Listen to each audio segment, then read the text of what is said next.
Hello everyone, welcome back to my channel. Friends, আজিৰ ভিডিঅ'টোত মই আপোনালোকৰ বাবে লৈ আহিছো current affairs related to Northeast. গতিকে আহক আজিৰ ভিডিঅ'টো আৰম্ভ কৰো।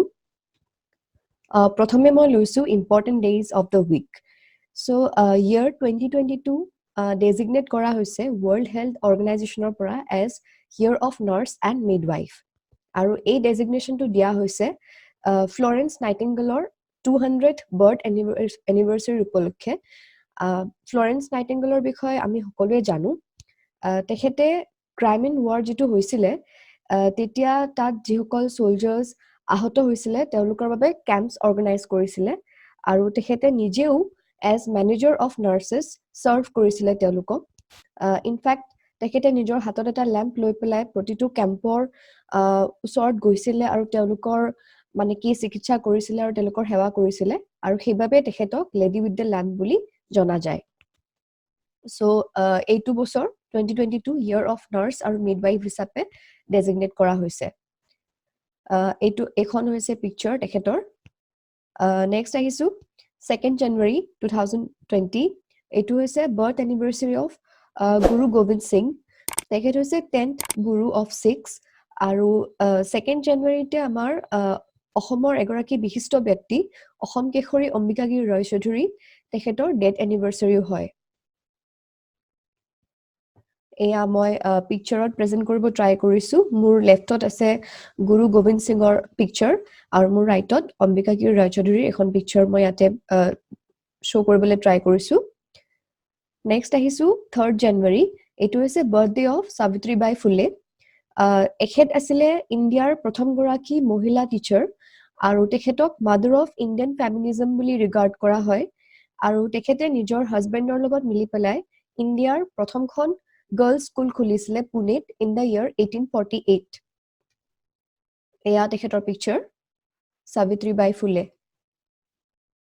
নেক্সট আহিছো 4th জানুৱাৰী ৱৰ্ল্ড ব্ৰেইল ডে আৰু এই দিনটো মানে বাৰ্থ এনিভাৰ্সাৰী অফ লুইস ব্ৰেইল তেখেতৰ বাৰ্থ এনিভাৰ্সাৰী উপলক্ষে এই দিনটো পালন কৰা হয় আৰু তেখেতে ব্ৰেইল যেটো হেই হয় ল্যাঙ্গুৱেজ হয় হেতু ইনভেন্ট কৰিছিলে Braille is the written language for blind people এখেত হৈছে লুইস ব্ৰেইল নেক্সট আহিছো লাই হাৰাওবা ফেষ্টিভেল এই ফেষ্টিভেলটো ষ্টাৰ্ট হৈছে ত্ৰিপুৰাত ফেষ্টিভেলটো আৰম্ভ হৈছে 2nd জানুৱাৰীত আৰু 5 দিনৰ বাবে সেলিব্ৰেট কৰা হয় আৰু এই ফেষ্টিভেলটো মেইটেই কমিউনিটিয়ে মেইনলি সেলিব্ৰেট কৰে আৰু এই ফেষ্টিভেলটোত মেইটেই কমিউনিটিৰ লোকসকলে এজোপা গছ সেক্ৰেট গছ উমাং লাই বুলি এজোপা গছ আছে সেই গছজোপাক মানে প্লিজ কৰিবৰ কাৰণে সন্তুষ্ট কৰিবৰ কাৰণে এইটো ফেষ্টিভেল সেলিব্ৰেট কৰা হয়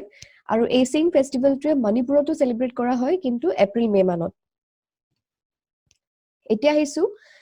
এটা ৰিসেন্টলি নিউজ আহিছিলে হাৰগিলাৰ বিষয় ওয়েল হাৰগিলা মানে হাৰগিলাক আমি আৰু এটা নামেৰে জানো এটো হৈছে গ্ৰেটাৰ এডজুটেন্ট ষ্টৰ্ক আৰু হাৰগিলাটো হৈছে লোকেল নেম মই ইয়াতে এখন পিকচাৰ দি মানে কি বুজাবলৈ ট্ৰাই কৰিছো কি হৈছে যে এই চৰাইটো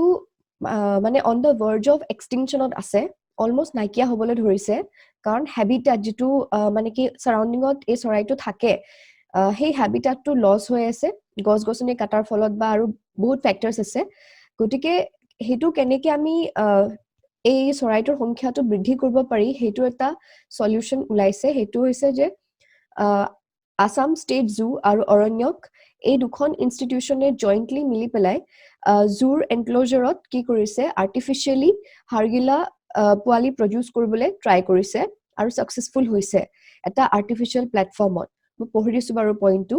The Assam State Zoo and Aranyak have jointly attained a landmark achievement by successfully hatching a pair of greater adjutant chicks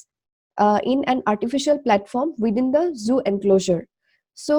jitu situationot etia hargila almost mane extinct hobole dhorise henuka situationot etu ei experiment to eta khubei bhal khobor aru ei experiment to mane ki one of its kind hoy aru first time ohmot hoise next আহিছো এটা ৰিপৰ্টৰ বিষয়ে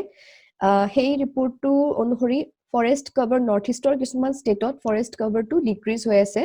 so as per the Indian state of forest report 2019 আমাৰ ইণ্ডিয়াৰ forest কভাৰটো তেওঁলোকে কৈছে যে 7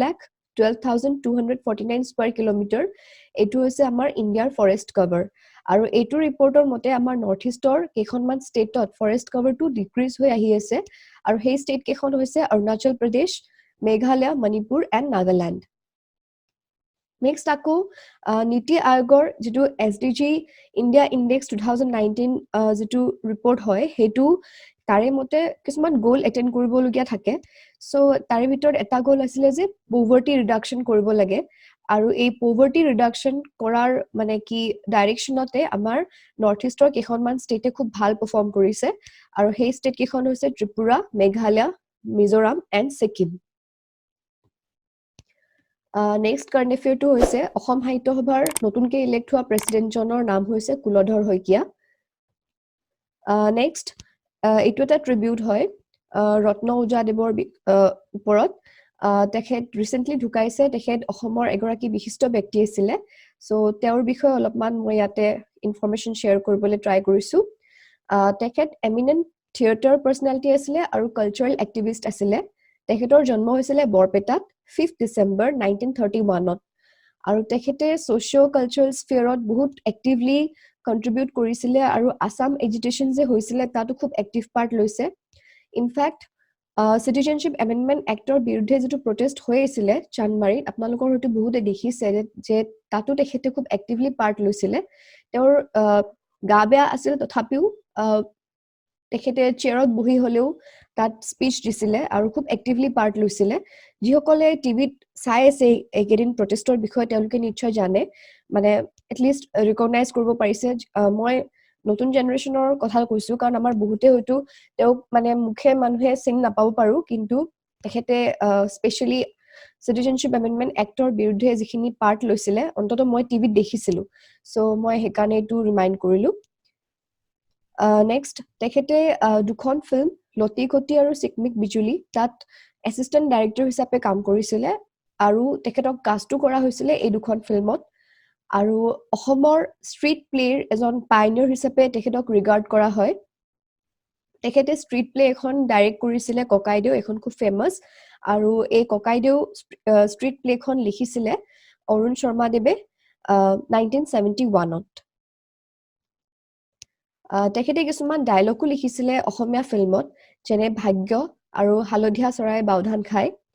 তেখেতে নটসূৰ্য এৱাৰ্ডো পাইছিলে 2005ত আৰু জাৰ্নালিজম ফিল্ডতো তেখেতৰ বৰঙনি আছিলে তেখেত এছ'চিয়েটেড আছিলে কিছুমান পাব্লিকেশনছৰ হৈতে যেনে দৈনিক শান্তিদূত ভূদান যজ্ঞ দ্য ষ্টাৰ নিউজ ষ্টাৰ আৰু সাদিনীয়া বাতৰি এটসেট্ৰা তেখেতে আৰু বিভিন্ন ফিল্ডতো কাম কৰিছিলে যেনে শ্ৰীমন্ত শংকৰদেৱ কলাক্ষেত্ৰ তাৰপিছত দূৰদৰ্শন কেন্দ্ৰ Guwahati Bongaigaon refinery and Petrochemicals limited আৰু নৰ্থ ইষ্ট ফ্ৰণ্টিয়াৰ ৰেলৱেজ ইয়াতে তেওঁ সাৰ্ভ কৰিছিলে